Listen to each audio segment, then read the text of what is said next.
ce soir, le sujet qui va nous occuper, c'est les modes de chauffage. Tout petit rappel sur le service France Rénov qui vous est proposé via la communauté de communes. Les conseillers France Rénov, c'est des personnes qui sont à votre disposition pour répondre à vos questions, à toutes les questions que vous pourriez avoir sur la rénovation, l'amélioration énergétique de votre logement. Ça peut être des questions qui concernent les aides financières, ça peut être des questions qui concernent des points très techniques sur la mise en œuvre des matériaux, les différents matériaux existants. Ça peut simplement être la question que tout le monde se pose à un moment, mais par où commencer? Et on peut aussi être à votre disposition pour analyser des propositions qui vous sont faites sous la forme de devis la plupart du temps. Ce service, il est accessible pour vous via un numéro de téléphone que vous retrouverez à la fin de cette présentation, qui vous permet d'être en contact direct avec des conseillers et potentiellement de pouvoir avoir la possibilité de rencontrer un conseiller technique en rendez-vous si les questions que vous avez le nécessitent. Les permanences de rendez-vous sont assurées sur le territoire de la communauté de communes. Pour parler chauffage ce soir, on va commencer par un petit rappel des enjeux et du contexte lié autour de ce sujet-là. On fera un petit zoom sur le coût de l'énergie aujourd'hui. Ensuite, je vous propose qu'on s'arrête sur un petit point de méthodologie. Quand est-ce qu'on se pose la question d'un changement de chauffage, par exemple, dans le cadre d'une réhabilitation? On passera en revue un certain nombre de systèmes existants et vous sera proposé en fin de diapo un certain nombre de liens vous permettant de creuser le sujet pour aller un petit peu plus loin.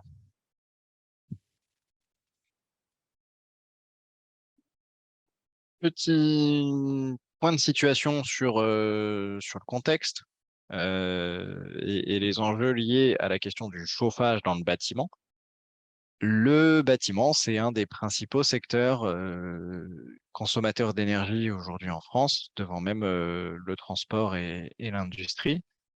Alors, on parle bâtiment, on parle bien aussi à la fois des bâtiments liés au logement, mais aussi pour une part des bâtiments tertiaires.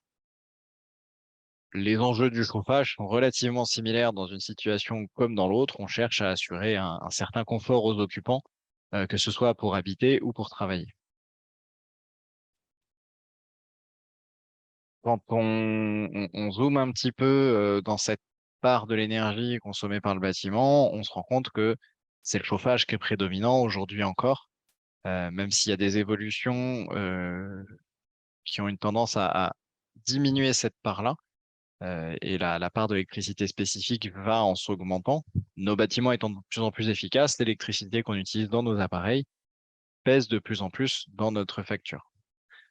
Néanmoins, c'est le chauffage qui reste le principal poste de consommation en moyenne en France. Certains bâtiments très performants ou passifs voient cette portion être réduite à quelques pourcents seulement.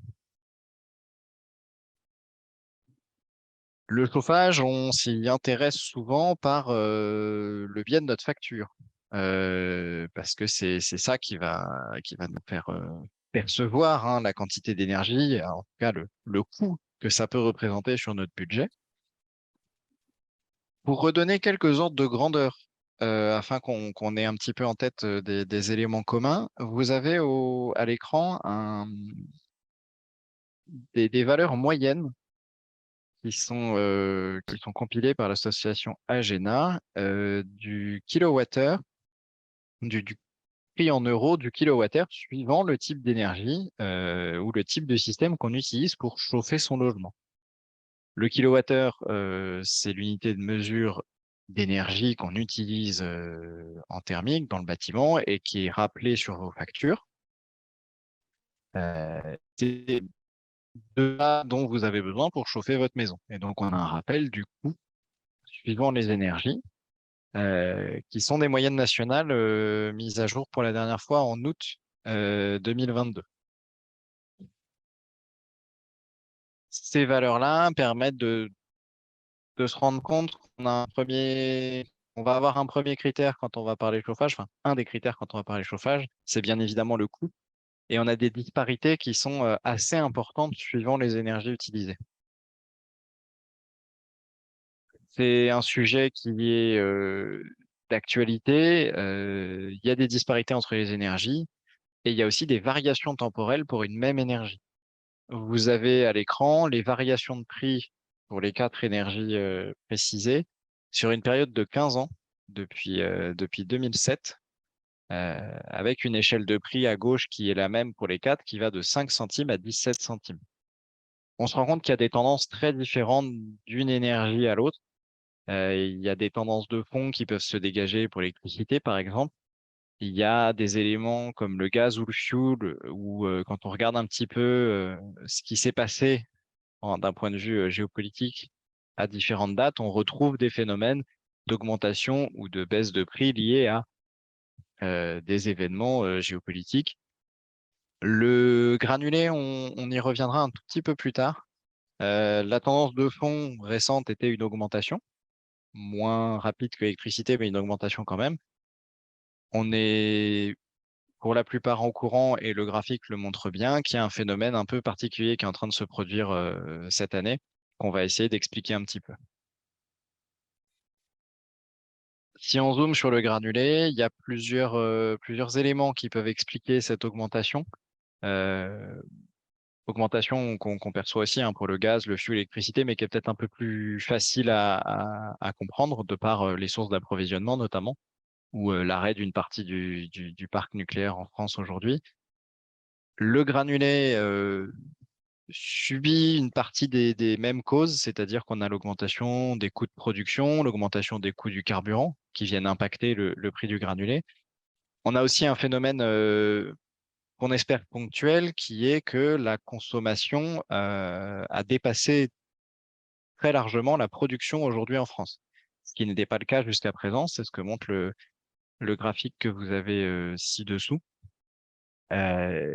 Jusqu'à présent, on avait une production, on était quasiment autonome en termes de production de granulés en France, ce qui n'a plus été le cas à partir de 2021 et ce qui n'est pas le cas non plus en 2022. Cette écart entre consommation et production vient d'un très grand nombre d'installations qui ont été réalisées récemment. Le granulé étant beaucoup moins cher que les autres énergies jusqu'à l'été dernier, euh, c'était un argument assez intéressant pour un certain nombre de foyers pour s'équiper de ce type de machines. Dans le même temps, les unités de production de granulés ont été mises en construction, mais c'est des projets qui sont sur des temps plus longs et qui ont pris un peu de retard aussi dû notamment au Covid. Ce qui fait qu'il y a un écart qui s'est creusé et dont on subit une partie des conséquences aujourd'hui. Euh, Certains professionnels du secteur expliquent aussi ça par le fait qu'il y a eu un effet de stockage de certains particuliers qui ont préféré acheter plus tôt et en plus grande quantité du granulé. Donc il y a une tension sur le marché qui est réelle. Euh, de dire de professionnels, on espère que cette situation va se rétablir à l'avenir, ou en tout cas que l'augmentation va cesser, que les prix diminueront probablement. De là à vous dire jusqu'à quel point, ce serait un peu compliqué. Mais c'est pour expliquer un petit peu ce qui se passe autour du granulé aujourd'hui, parce qu'on en entend pas mal parler aussi.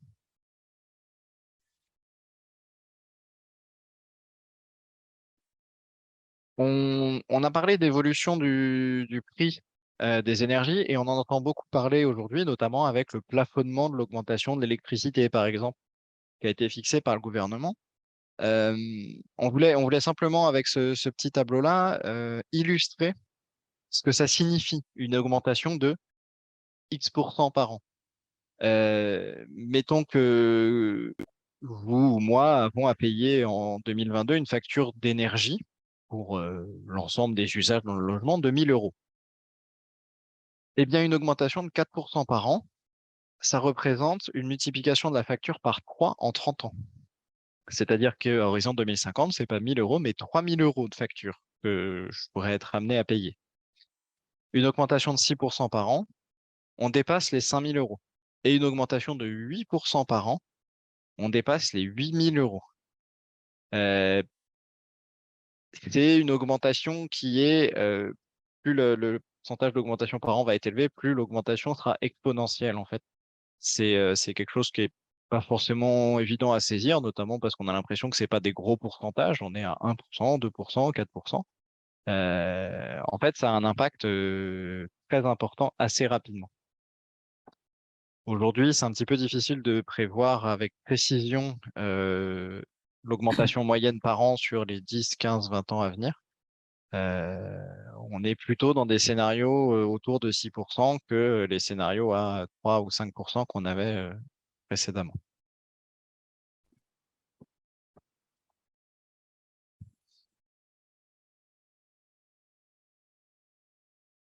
On va maintenant essayer de creuser un petit peu le point suivant qui est mais à quel moment est-ce qu'on s'intéresse au chauffage?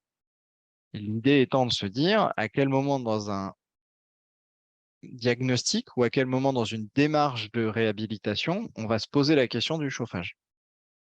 Pour ça, nous, on s'inspire d'une démarche qui est proposée par l'association Negawatt, qui consiste à prendre les sujets énergétiques ou les sujets de performance énergétique par trois étapes. La première, c'est la sobriété. Alors, c'est un mot qui est à la mode du coup maintenant, vu qu'il a été employé par un certain nombre de politiques. Euh, Puis, on va parler d'efficacité. Et enfin, dans la mesure du possible, d'énergie renouvelable.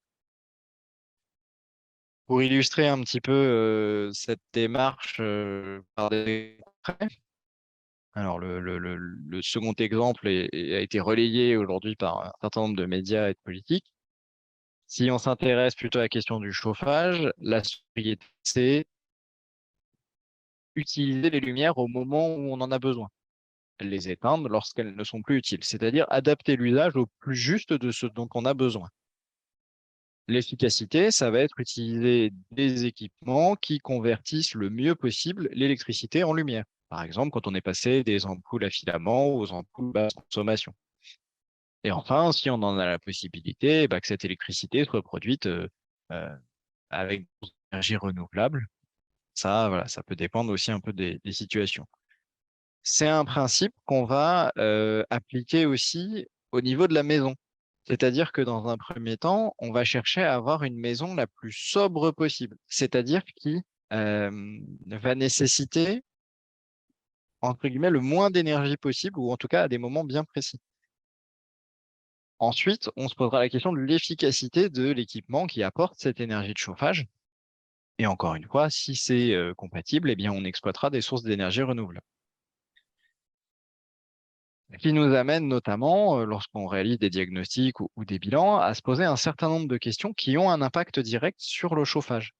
La première, ce sera alors ce que j'ai appelé niveau d'isolation de la maison, mais ce qu'on pourrait qualifier plutôt de performance globale de l'enveloppe de la maison, c'est-à-dire la performance thermique des murs, des menuiseries et de la ventilation. Ensuite, une fois qu'on a déterminé ces éléments, eh bien, on va s'intéresser à des points un peu plus techniques, comme y a-t-il la présence ou non d'un équipement de chauffage central déjà? Quelles sont les températures nécessaires au radiateur pour fonctionner correctement? Quel va être le coût d'investissement, les coûts d'entretien? Et puis enfin, on pourra venir ajouter des critères environnementaux sur les types d'énergie. Voilà un petit peu toutes les questions qu'on peut se poser quand on se pose la question d'un système de chauffage, que ce soit d'ailleurs en neuf ou en rénovation.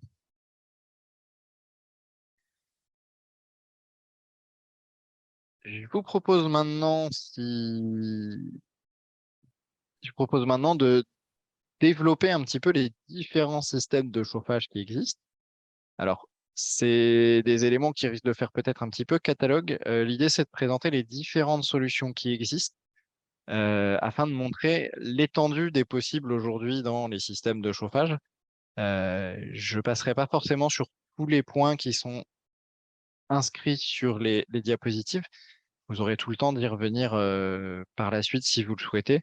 L'idée étant de ne pas vous lire les diapositives, mais plutôt de vous expliquer les différents systèmes. On va d'abord s'intéresser au système de chauffage ponctuel. Qu'est-ce qu'on va appeler un système de chauffage ponctuel? Eh bien, c'est un système qui chauffe à un endroit spécifique dans la maison et pas partout en même temps, ce qui est l'apanage du chauffage central. Parmi ces équipements, on va retrouver notamment les poêles ou les inserts, que ce soit à granulés ou à bûches. L'intérêt principal du granulé, enfin les deux intérêts principaux du granulé, c'était jusqu'à présent un prix relativement peu cher par rapport aux autres énergies, chose qui est un petit peu moins vrai aujourd'hui, mais surtout une capacité de ces équipements à fonctionner en autonomie. C'est-à-dire que la plupart d'entre eux sont mécanisés et peuvent être automatisés. Ils vont alimenter d'eux-mêmes le feu avec un réservoir de granulés qu'on a rempli au préalable. Ils vont aussi être en capacité, pour certains, de réguler la température de chauffage dans la pièce où ils se situent. On a un début de chauffage central avec ces équipements. Ils sont d'ailleurs considérés comme tels au regard de certaines réglementations, notamment dans le neuf.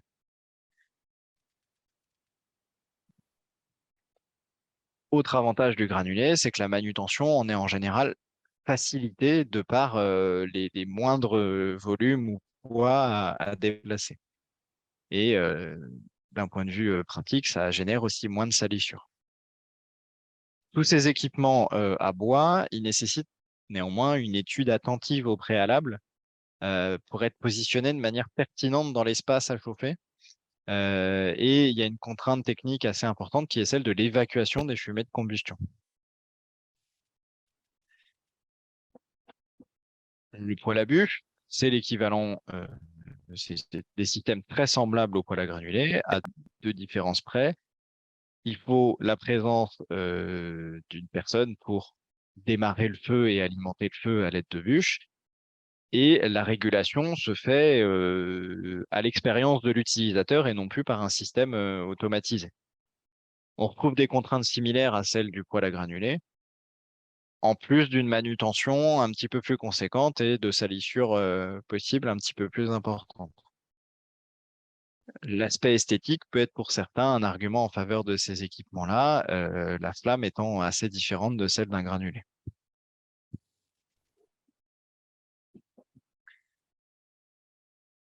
Dans une branche technologique très différente, on retrouve dans les systèmes de chauffage ponctuels les pompes à chaleur RR.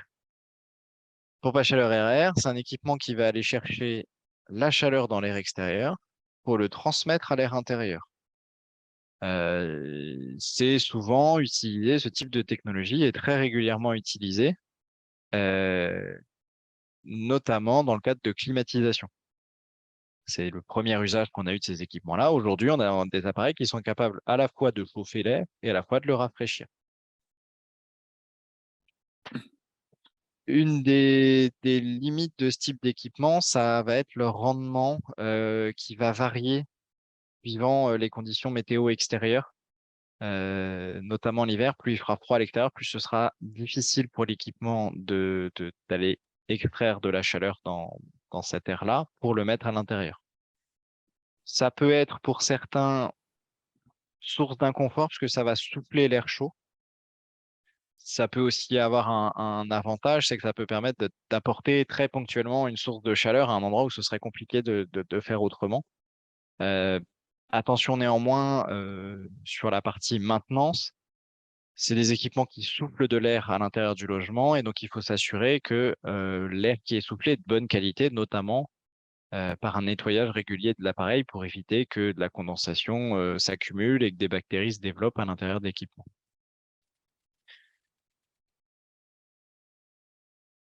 J'ai bien noté la question qui m'a été envoyée. Je termine les différents équipements de chauffage ponctuel et j'y reviendrai tout de suite. Dernière grande famille d'équipements ponctuels, c'est les radiateurs électriques.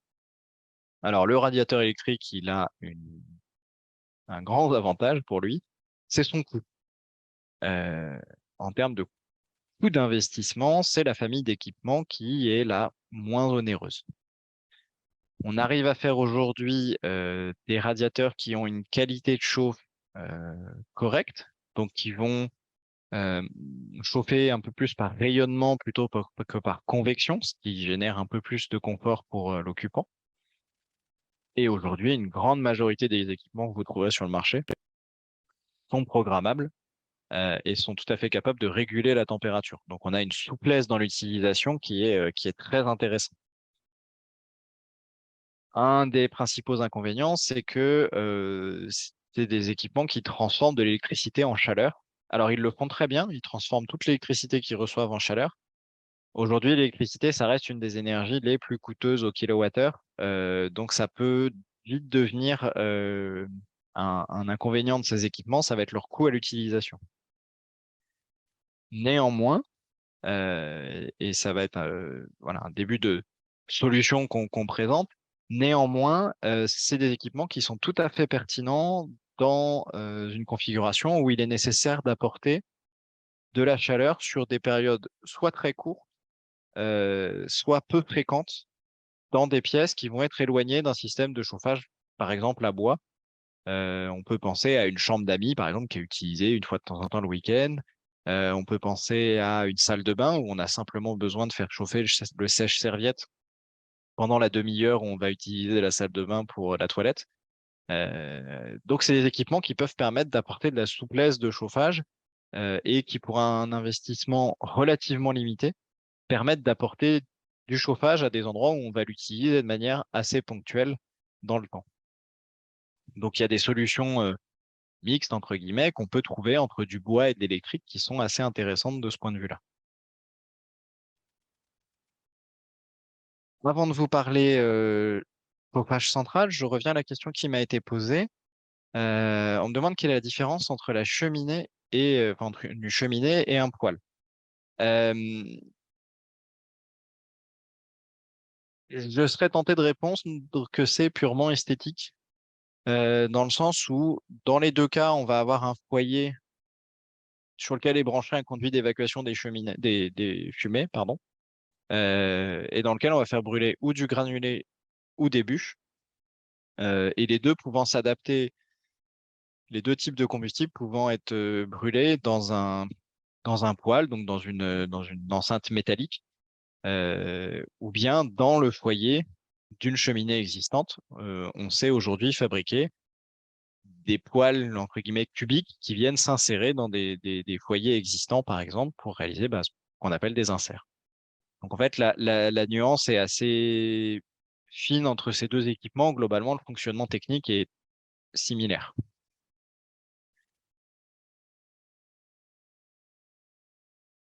Depuis un peu plus de 150 ans maintenant, on fait ce qu'on appelle le chauffage central. Alors, qu'est-ce que c'est que le principe du chauffage central? C'est tout simplement un endroit, une machine qui va générer de la chaleur qu'on va transmettre à de l'eau, et cette eau va transporter la chaleur dans toutes les pièces que l'on souhaite chauffer dans une habitation. Les premiers chauffages centrales sont apparus autour de poêles, notamment de poêles céramiques, qui permettaient voilà, de commencer à chauffer de l'eau. Et puis, on avait des systèmes de tuyauterie qui transportaient cette eau. Et c'est des systèmes qu'on a généralisés parce qu'ils apportent un grand confort dans l'habitat, parce qu'ils permettent de chauffer toutes les pièces à une température équivalente, chose que ne permet pas nécessairement un insert, par exemple, ou une cheminée à foyer ouvert, comme on en avait dans un très grand nombre de bâtiments dans le temps. En réhabilitation, en rénovation énergétique, on va souvent, quand on a un système de chauffage central en place et qu'on souhaite, mettons, remplacer l'équipement, on va avoir en place des radiateurs, des émetteurs de chaleur. Ça peut être soit des systèmes qui ont besoin d'une haute température de l'eau. Typiquement, c'est le cas du radiateur en fonte, euh, des radiateurs en fonte massive qu'on retrouve dans un très grand nombre de bâtiments. Ça peut aussi être des systèmes qui nécessitent une eau à moindre température. L'exemple le plus connu, c'est celui du plancher chauffant. Dans un radiateur en fonte, on fait passer de l'eau autour de 55-60 degrés. Dans un plancher chauffant, on est plutôt autour de 35 degrés. Ça n'a pas la même, ça n'a pas la même besoin. Cette différence de température, ça a un impact sur le système de chauffage qu'on va utiliser, parce qu'il ne faut pas chauffer l'eau à la même température. Et il y a des appareils qui sont plus ou moins adaptés à l'un ou à l'autre. Ça a aussi un impact sur le confort. Le plancher chauffant, il est relativement connu sur son confort, parce que la température de chauffage, elle est pas si éloignée que ça de la température de l'air. Et donc, notre corps n'est pas exposé à des grandes différences de température. Ça peut être un peu plus le cas avec des radiateurs en fonte qui sont chauffés à haute température et où voilà, on va avoir des sensations de très chaud à certains endroits, de plus frais à d'autres, ce qui n'est pas forcément l'idéal pour notre confort. En tout cas, gardez bien en tête que certains systèmes de chauffage sont plus adaptés à certains types d'émetteurs que d'autres. Dans les systèmes qu'on peut utiliser aujourd'hui en chauffage central, on retrouve notamment les pompes à chaleur qui se découpent en deux familles. Les pompes à chaleur RO, de la même manière que la pompe à chaleur RR, on va aller chercher la chaleur dans l'air extérieur pour la transmettre à un réseau d'eau à l'intérieur. C'est des équipements qui sont assez intéressants pour exploiter de l'électricité, c'est-à-dire qu'ils ont un taux de conversion d'électricité en énergie de chauffage qui est très intéressant. Attention, ce taux de conversion, il est fonction de la météo, encore une fois. Plus l'air extérieur sera froid, plus ce sera difficile de récupérer de la chaleur dedans. De par leur fonctionnement, elles sont aussi d'autant plus efficaces que l'écart de température entre l'intérieur et l'extérieur est faible. C'est un petit peu paradoxal avec le besoin de chauffage en général. C'est pour ça qu'on privilégiera de faire fonctionner ces équipements sur des émetteurs à basse température, pour ne pas avoir besoin de chauffer l'eau au-delà de 35-40 degrés, et ainsi garder un rendement, un rendement intéressant. J'y reviendrai un petit peu plus tard. Plus on aura un bâtiment performant d'un point de vue de l'enveloppe, moins le besoin de chauffage sera grand, euh, plus ces équipements-là seront pertinents de par leur rendement. Variante de la pompe à chaleur, vous avez probablement entendu parler de géothermie. Une pompe à chaleur en géothermie, c'est une pompe à chaleur qui va chercher les calories non plus dans l'air extérieur, mais dans le sol. Ça représente un investissement qui est en général plus important, notamment par le besoin de réaliser un forage ou des travaux de terrassement sur le terrain. C'est des équipements qui ont un avantage majeur, c'est que la température du sol est quasiment constante dans l'année et se situe autour de 12 degrés passé 1 mètre de profondeur. C'est cette caractéristique-là qui a fait que on a creusé des caves pour stocker de la nourriture ou du vin sur des longues périodes, puisqu'on n'a pas de variation de température. Eh bien, on exploite cette caractéristique-là avec les pompes à chaleur en géothermie. Un sol à 12 degrés, c'est un sol qui contient de l'énergie qu'on peut récupérer pour chauffer et qui va contenir une quantité d'énergie quasi stable sur l'année. Donc, ça facilite le travail de la pompe à chaleur, si vous voulez. Attention, on peut avoir des contraintes d'espace pour le capteur de chaleur assez importantes, notamment s'il est posé à plat et non pas en profondeur, ce qui fait que c'est pas nécessairement un système qui peut s'adapter à toutes les maisons. On peut aussi avoir des contraintes pour les forages, suivant le terrain sur lequel la maison est implantée. Encore une fois, pour des questions de rendement, on privilégiera les émetteurs à basse température pour être dans une situation la plus confortable possible pour l'équipement.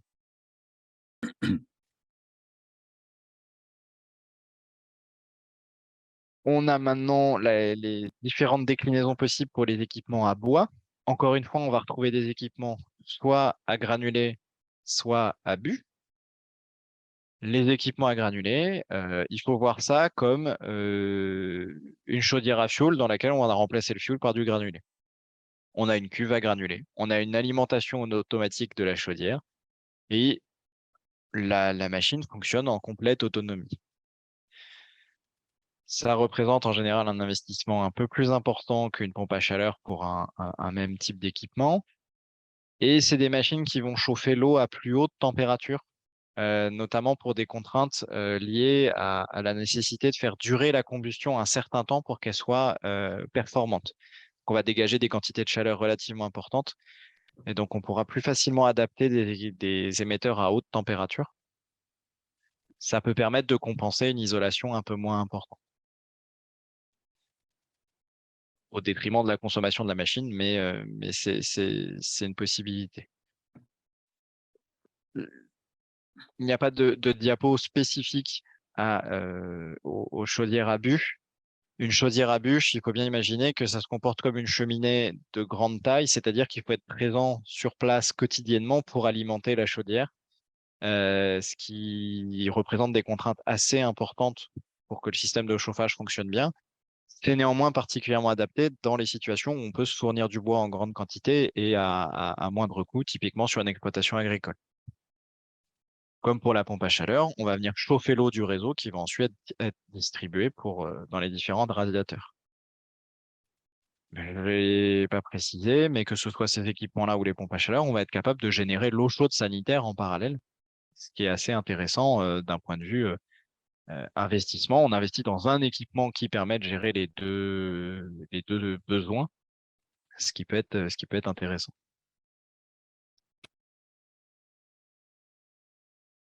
Troisième famille d'équipements, les chaudières à gaz. Alors, la chaudière à gaz n'a pas forcément le vent en poupe aujourd'hui, notamment de par le prix du combustible qui est en constante augmentation et qui est très sujet, comme le fuel, à des éléments liés à la géopolitique notamment. Ce qui est par contre très intéressant dans la chaudière gaz, c'est son coût d'installation. Parmi les différents équipements que j'ai cités jusque-là en chauffage central, c'est l'équipement qui est le moins coûteux à l'installation. Et si on parle de durabilité, ça fait partie des équipements qui vivent le plus longtemps aujourd'hui, notamment parce qu'il y a assez peu, il y en a, mais il y a assez peu d'électronique en comparaison avec d'autres types d'équipements. Euh, et il y a un certain nombre de pièces qui peuvent être amenées à être remplacées dans ces machines-là, mais qui restent des pièces mécaniques relativement simples euh, à remplacer. C'est des équipements qui présentent un avantage, on va dire, financier sur l'investissement et l'entretien, qui peuvent par contre être un peu moins évidents à anticiper dans les coûts d'utilisation. Et on arrive à faire des équipements aujourd'hui qui ont des rendements très intéressants, pas aussi importants que les pompes à chaleur, mais qui s'approchent des 90-95%, voire un peu au-delà. On privilégiera aussi pour ces équipements des systèmes à basse température, notamment pour bénéficier des machines les plus performantes. Et enfin, pour finir, on a parlé un petit peu de bois, donc qui est aujourd'hui une énergie renouvelable. On peut aussi bénéficier de l'énergie du soleil directement pour faire du chauffage. Alors, comment ça fonctionne? Eh bien, de manière assez simple finalement, on a des capteurs en toiture dans lesquels on fait circuler de l'eau, capteurs qui sont faits pour emmagasiner la plus grande quantité de chaleur possible et la transmettre à cette eau qui circule. L'eau va être amenée à un ballon de stockage qui va permettre de garder la chaleur dans l'eau dans ce ballon. Et puis, elle pourrait être diffusée. Alors, on a sur le schéma les deux systèmes qui sont représentés. Dans la réalité, ça peut être deux équipements un peu différents. On peut s'en servir à la fois comme eau pour l'eau chaude sanitaire, que ce soit pour la toilette, pour la vaisselle, par exemple. Ça peut aussi servir au chauffage de la maison via un réseau de radiateurs. Dans tous les cas, on installera avec, la plupart du temps, dans une très grande majorité des cas, enfin, en tout cas, j'ai pas connaissance de cas où ce soit pas le cas, un appoint. C'est-à-dire qu'on aura, si on fait que de l'eau chaude sanitaire, on aura une résistance électrique pour assurer l'eau chaude les jours où on manque de soleil. On aura une chaudière à gaz, une chaudière à bois qui pourrait être installée en complément et on va, dans un premier temps, chauffer l'eau avec le capteur solaire autant qu'on peut. Et si besoin, on viendra faire le complément avec la chaudière. C'est des équipements qui sont relativement coûteux, qui sont assez peu employés aujourd'hui, mais qui présentent l'énorme avantage d'avoir un coût d'utilisation très faible en comparaison de tout équipement dans lequel on a besoin d'amener un combustible. Et sous nos latitudes, on arrive à assurer, alors la valeur qui est donnée ici, c'est 30 à 60% des besoins de chauffage. on est facilement en moyenne autour de 50% des besoins de chauffage annuels. Euh, dans la région, on a un potentiel solaire qui est relativement intéressant. Et puis un dernier équipement, alors qui est à la fois du chauffage ponctuel et à la fois du chauffage central, c'est ce qu'on appelle les poêles bouilleurs ou les poêles hydro, qui sont en fait des poêles qui vont être installées dans une pièce de vie, comme comme on ferait avec un poêle classique. La particularité, c'est qu'ils sont installés avec un échangeur de chaleur dans lequel passe de l'eau qui peut être ensuite utilisée dans un réseau de chauffage. Il faut imaginer ça comme une chaudière un petit peu plus petite qui est placée dans la pièce de vie où on placerait un poêle ou une cheminée. Ça peut être intéressant dans certaines configurations où on n'a pas forcément la place d'installer une chaudière ou d'installer un stockage de combustible de grande envergure. Ça présente quand même un certain nombre de contraintes en termes d'installation, notamment de plomberie, parce qu'on a besoin de stocker l'eau quelque part avant de la faire passer dans le réseau.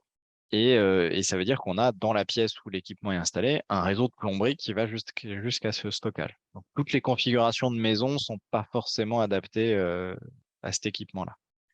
Et à la manière d'un poêle à bois bûche, si on ne fait pas fonctionner le poêle, on ne chauffe pas d'eau et donc on n'a pas de chauffage pour le reste des pièces.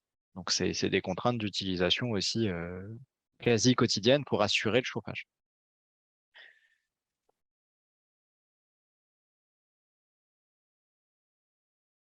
Maintenant qu'on a passé en revue un petit peu tous les équipements, on pourrait être tenté voilà, dans un projet de réhabilitation de se poser la question de remplacer un équipement par un autre pour des raisons d'ancienneté de l'équipement, de coût de l'énergie, de performance supérieure des équipements récents.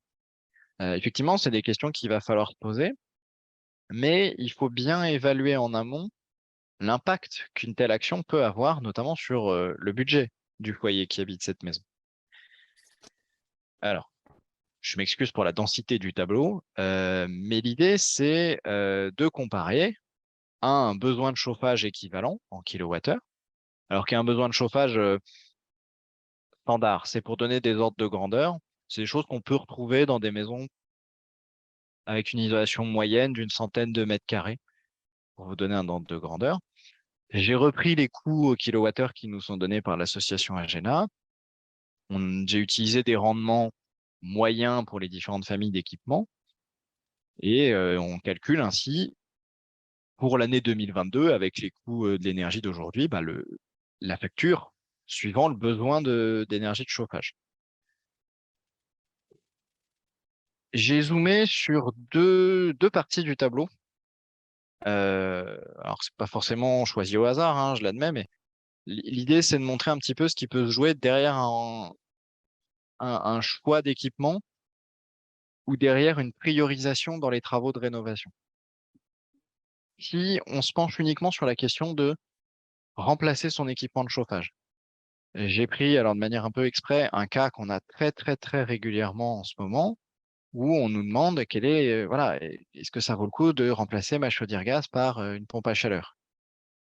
Alors, avec les valeurs que j'ai pu utiliser, si on a un besoin de chauffage de l'ordre de 15 000 kWh à l'année, eh bien, la chaudière gaz, ça représente 2 000 euros par an de facture au prix du gaz qu'on a aujourd'hui.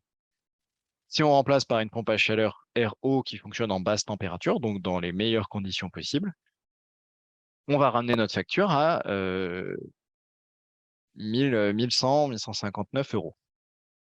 Économie intéressante. Mais là, dans mon calcul, j'intègre pas le coût de la machine. Et on va rester, alors, année après année, cette économie va s'accumuler, on est bien d'accord. Mais le coût de l'électricité comme le coût du gaz vont varier. Donc, est-ce que l'écart sera toujours le même d'une année sur l'autre? C'est pas sûr. Est-ce qu'on va pas se retrouver dans une situation où, par malheur, bah, l'électricité a augmenté beaucoup plus que le gaz et du coup, bah, l'économie est quasi nulle d'une année sur l'autre? Et tout ça, c'est sans prendre en compte le coût de l'installation. Je me suis permis de faire un deuxième calcul dans le tableau où j'ai gardé l'équipement, la chaudière gaz en place. Et en jouant sur la qualité de l'enveloppe, alors en arrivant à retirer 25% du besoin, 35% du besoin, voire 50% du besoin. Alors 50% du besoin, rien qu'en jouant sur l'enveloppe, ça commence à être des travaux potentiellement très conséquents ou alors une maison très peu performante dans l'état initial. Eh bien, on se rend compte qu'on arrive à avoir des différences de facture du même ordre de grandeur que le remplacement d'un équipement. À ceci près que pour un budget relativement similaire en termes d'investissement de travaux, à ceci près que on est quasiment sûr que cette économie, on l'est tous les ans, puisqu'on a diminué de manière définitive notre besoin de chauffage. Euh, Notre besoin de chauffage, il ne va pas varier d'une année sur l'autre. Alors, à la rigueur climatique près, on s'entend, mais diminuer définitivement le besoin de chauffage, c'est s'assurer d'une économie dans le temps. Là où remplacer un équipement, notamment pour passer d'une énergie à une autre, ça peut s'avérer un petit peu plus aléatoire suivant les variations des énergies. Je voulais conclure par ces éléments-là pour replacer dans la chaîne de réflexion d'une rénovation le choix du système de chauffage. L'idée, si on veut s'assurer des économies pérennes, c'est d'abord de travailler le plus possible sur l'enveloppe du bâtiment pour limiter le plus possible notre besoin de chauffage, besoin qu'on va venir après assurer avec le matériel le plus adapté au réseau existant, à la qualité de l'isolation et aux possibilités qu'on a localement de se fournir dans tel ou tel type de combustible ou source d'énergie. Ce qui m'amène à la fin de ma présentation, de mon exposé. Je vous remercie pour l'attention que vous m'avez accordée. On est juste, on a une bonne dizaine de minutes consacrées à des questions. Donc n'hésitez pas à prendre la parole. Au vu du nombre, vous pouvez tout à fait ouvrir vos micros pour poser vos questions. Et puis on va pouvoir échanger à ces sujets-là.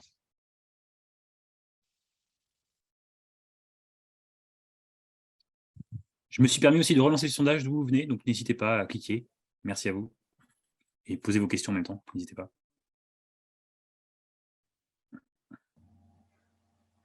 Bonsoir. Vous m'entendez? Oui, très Oui, bien. Oui.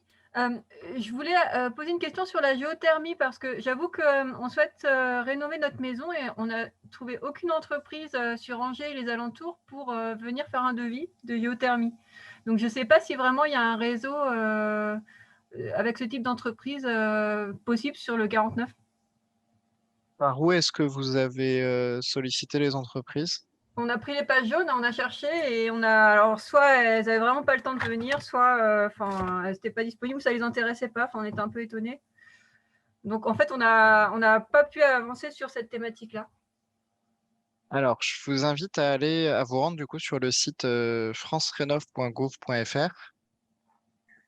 Alors, je vais même faire alors, je pense que je peux même faire la manip en direct. tout à fait. Euh, Si tu partages ton écran. ouais, je vais vous montrer directement. Sur le site France Rénov, vous allez pouvoir trouver un annuaire en fait des artisans qui sont certifiés RGE, donc reconnu garant de l'environnement, qui est une certification liée aux travaux de rénovation énergétique. On voit bien mon écran. Oui. Oui, Et vous avez donc sur le site France Rénov tout à droite un onglet qui s'appelle l'annuaire des artisans, qui vous permet de rechercher autour de votre commune des gens qui peuvent intervenir, qui sont qualifiés pour intervenir sur les différents postes de travaux, et notamment, tuc, tuc, tuc, tuc, tuc. Vous allez avoir les entreprises pour les pompes à chaleur dans lesquelles vous devriez retrouver les géothermies. Alors c'est au-dessus, forage géothermique. Oui, forage géothermie. Alors, à bien distinguer, vous allez avoir les entreprises pour les pompes à chaleur et les entreprises pour le forage. En général, c'est deux entreprises différentes.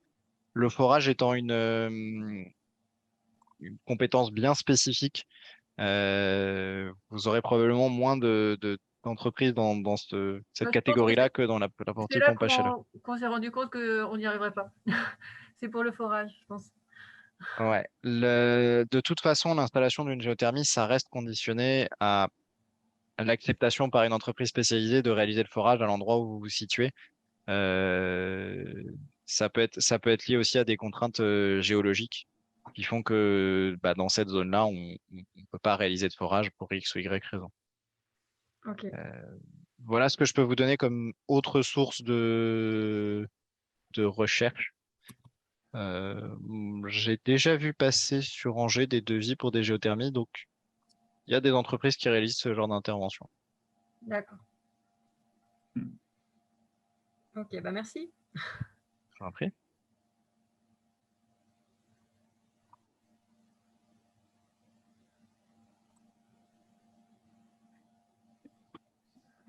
Vous avez aussi le site Qualiténaire, en fait, hein, je vous mets l'adresse mail dans la discussion, là, qui permet aussi de trouver donc, les artisans en fait, avec la qualification. Donc, en fait, généralement, les artisans sont RGE, donc reconnus garants de l'environnement. Et sur ce site, en fait, vous faites aussi la même recherche que sur l'annuaire de France Rénov. Mais du coup, vous pouvez en fait avoir la qualification de l'artisan. Vous pouvez voir s'il est qualisol, donc qualifié pour poser du solaire, et aussi des panneaux photovoltaïques, mais aussi du coup s'il est calibois, en fait, on a la qualification RGE et ça peut être pertinent en fait. Et on voit aussi, il y a une petite carte, la localisation où ils sont. Ça peut être une double recherche que vous pouvez faire en fait sur ce site. Et du coup, je voulais partager dans la discussion. Voilà.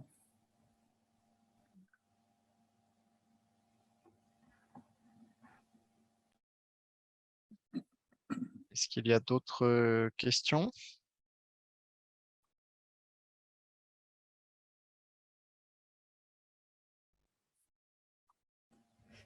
Bah, j'en profite alors. J'avais une question qui est plutôt liée à l'isolation par l'extérieur parce que donc on souhaite faire une extension bois et il semblerait qu'il y ait besoin de créer en fait une sorte de rupture entre différents matériaux en toiture, mais je ne sais pas si vous avez plus d'informations là-dessus. C'est le bureau d'études structure qui nous a dit qu'habituellement il faut mettre plusieurs matériaux différents pour pas que la chaleur se transmette d'un matériau à l'autre. Mais il n'avait pas plus d'éléments et je ne sais pas si vous avez entendu parler de cette théorie. Alors, tout dépend des catégories de matériaux qu'il entendait dans sa phrase, mais voilà, le principe de l'isolation, c'est celle-ci, hein, c'est d'utiliser des matériaux qui ne transmettent pas la chaleur de la même manière, enfin, ou avec la même intensité pour empêcher le passage de chaleur. Je dois reconnaître que sans plus de précision, je vais avoir du mal à répondre Ouais, à en fait, votre question. l'idée, c'est de mettre des couches de matériaux avec une sorte de rupture entre eux qui ferait que, bon, si on part sur une isolation en laine de bois, il y ait en fait un changement de type de couche d'isolant qui limite en fait la transmission de la chaleur. Mais j'en avais jamais entendu parler avant. On a des contraintes, on va avoir des contraintes sur le passage de la vapeur d'eau. Donc, effectivement, on va en général utiliser des matériaux différents à différents endroits du mur. Je dois reconnaître que là, du coup, je saurais pas sur la partie purement isolation, je ne saurais pas vous éclairer plus. Alors là, c'était plus pour la toiture. Ouais, Plus pour ouais, la toiture. ouais.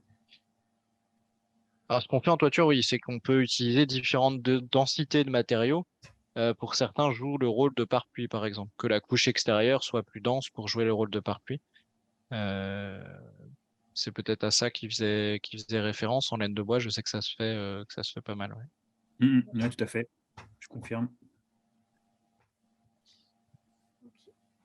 Ouais, merci beaucoup. Je vous en prie.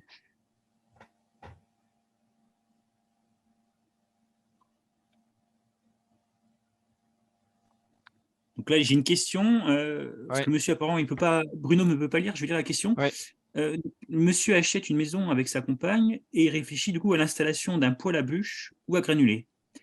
Et est-ce qu'il peut prendre rendez-vous avec un conseiller France Rénov pour en discuter? Eh Donc bien, oui, la en effet, réponse et oui, tout à est fait. oui. Et on vous invite à joindre le numéro qui est à l'écran. Alors, pas là tout de suite parce que les collègues sont rentrés chez eux à cette heure, mais l'accueil téléphonique donc, que vous avez au 02 41 18 01 08, il est ouvert de 9h à 18h en continu tous les jours de la semaine. Donc n'hésitez pas à nous joindre à ce numéro justement approfondir un petit peu votre questionnement et prendre un rendez-vous pour pouvoir détailler votre projet et répondre. Alors là, j'ai pris des exemples et des ordres de grandeur qui sont assez génériques. L'idée du rendez-vous, c'est de pouvoir répondre avec plus de précision sur votre situation, la situation de la maison en cours d'achat, en cours de rénovation, qu'a ses particularités, son environnement. Donc, c'est aussi tout l'intérêt du rendez-vous par rapport à cette réunion d'information qui se veut un petit peu plus générale, on va dire. Et c'est vrai que les rendez-vous sont intéressants parce qu'on fait vraiment le tour de la maison, on fait l'état des lieux et on prend en compte voilà, les usages et les besoins, quoi. Tout à fait. Je réponds à la remarque. Effectivement, vous munir d'un DP au moment du rendez-vous, c'est intéressant. Quand vous aurez pris rendez-vous, vous aurez un message de confirmation qui vous sera envoyé par les collègues, dans lequel vous aurez une liste de documents à apporter au rendez-vous et un petit questionnaire pour préparer le rendez-vous. Donc effectivement, on vous rappelle tous les documents qui peuvent être intéressants pour qu'on puisse faire un état des lieux le plus précis possible de la maison depuis notre bureau de permanence, du coup, qui ne sera pas la maison en question, mais plus vous aurez d'éléments, plus on sera en mesure de répondre à vos questions.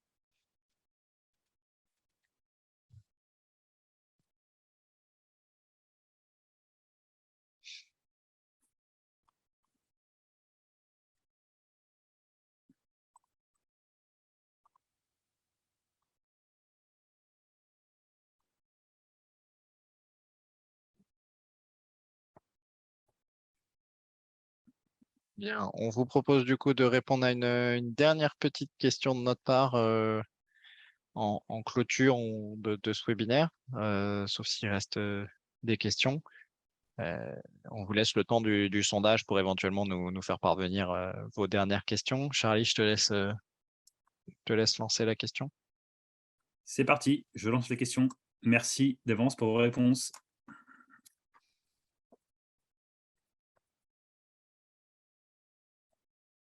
Il y a aussi un point intéressant aussi, c'est que si vous avez un poêle à bois, vous allez voir en fait, quand vous allez recevoir le diapo, il y a un moment donné, on parle en fait d'allumage inversé en fait, de combustion inversée. C'est-à-dire qu'en fait là, on va au lieu d'allumer en fait son feu dans un poêle à bois, au lieu d'allumer en fait en bas, on va l'allumer en haut. Et du coup, on va avoir donc une meilleure combustion parce du coup, on va réchauffer les fumées et on va brûler une partie. Du coup, on aura un meilleur rendement, on polluera moins et on consommera moins de bois. Donc, je vous invite à regarder ce petit détail, c'est intéressant pour voilà, avoir une meilleure combustion et puis moins pollué.